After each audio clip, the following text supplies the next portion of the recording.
नवरात्रि के 7वें दिन माँ कालरात्रि की कथा।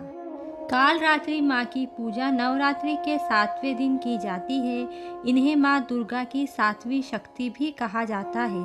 माता का स्वरूप बहुत ही आश्चर्यचकित और भयानक है, परंतु इनकी पूजा करने से हमेशा उत्तम फल की प्राप्ति होती है, इसलिए इनको शुभकारी भी कहा जाता है।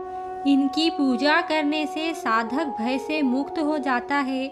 इन माता का रूप दुर्गा माँ ने राक्षसों का विनाश करने के लिए धारण किया था, इसलिए इनका रूप साहस और वीरता का प्रतीक है।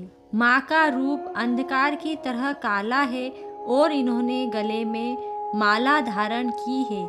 माता की 4 भुजाएं हैं, जिसमें एक हाथ में गंडासा, दूसरे हाथ में वज्र धारण किए हुए हैं। इसके अतिरिक्त माँ की अन्य भुजाएं अभय मुद्रा और वर मुद्रा में हैं और इनकी सवारी गर्दभ है।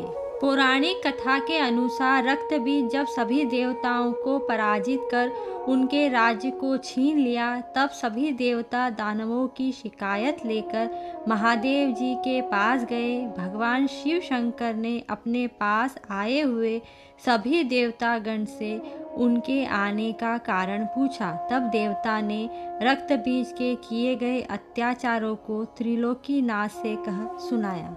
यह सुनकर भगवान शिव शंकर ने माता पार्वती से अनुरोध किया कि हे देवी, तुम तुरंत उस राक्षस का संहार करके देवताओं को उनके राजभोग वापस दिलाओ। तब देवी पार्वती ने वहां साधना की। माता के साधना के तेज से कालरात्रि उत्पन्न हुई। जब माँ दुर्गा रक्त बीज का वध कर रही थी, उस वक्त रक्त बीज के शरीर से जितना खून धरती पर गिरता था, उससे वैसे ही सैकड़ों दानव उत्पन्न हो जाते थे। तब माँ दुर्गा ने कालरात्रि से उन राक्षसों को खा जाने का निवेदन किया। तब माँ कालिका ने रक्त बीज के रक्त को जमीन पर गिरने से पहले ही उसे अपने मुंह में लेना शुरू कर दिया।